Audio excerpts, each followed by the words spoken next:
There's been a lot of talk recently about Joey Votto's recent two-strike approach and the adjustments that he's made to shorten his swing and cut down on his strikeouts.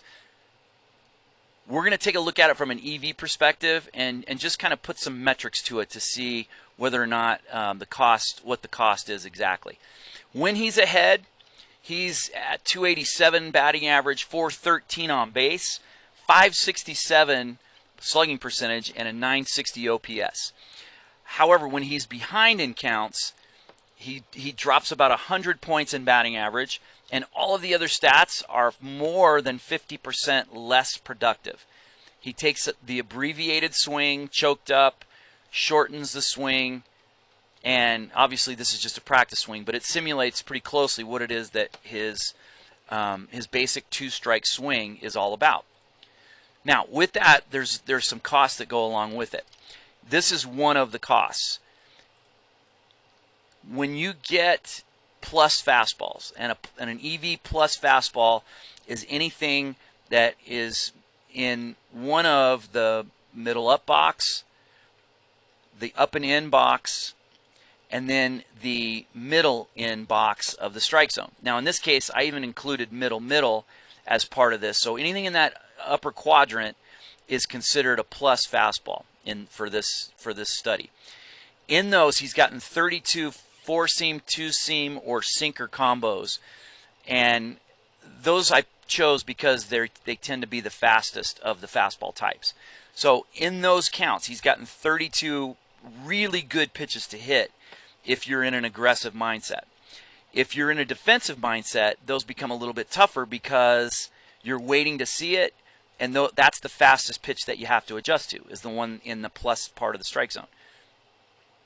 In those counts, he's only been able to manage 2 barrels out of those 32 pitches in 2-strike counts. Barrel being a ball that's hit at a trajectory that's going to do damage at close to 100 miles an hour.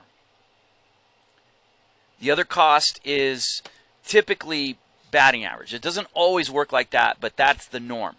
He's lost about 100 points in his batting average, and in the studies in the past, that's almost exactly what happens, like a difference between all major league hitters in 2-0 counts on a middle pitch versus all hitters on a 2-0 count on a middle pitch is about 100 points difference in batting average.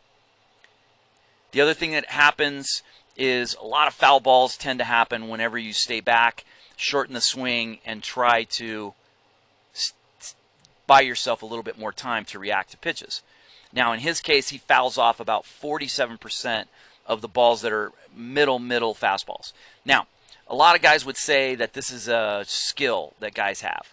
Guys like Votto are good enough to be able to hit this ball foul on purpose. I would disagree with that, because if you're good enough to hit it foul, which is very difficult to do on purpose, why not just hit it fair? I've never understood that argument. Why would you foul this ball off? Because number one, this is the very best pitch that you're ever going to get. It's a middle fastball. So it doesn't make a whole lot of sense to foul a ball off like that in order to wait for a better pitch. That is the very best pitch.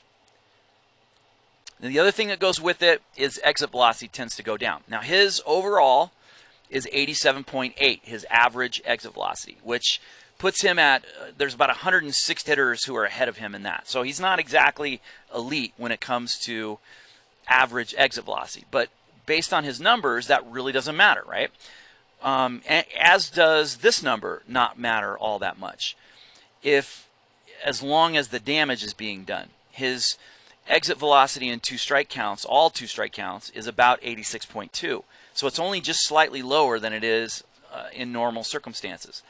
Now, when you look at the most reactionary counts, 0-2, 1-2 are the counts that are the most reactionary.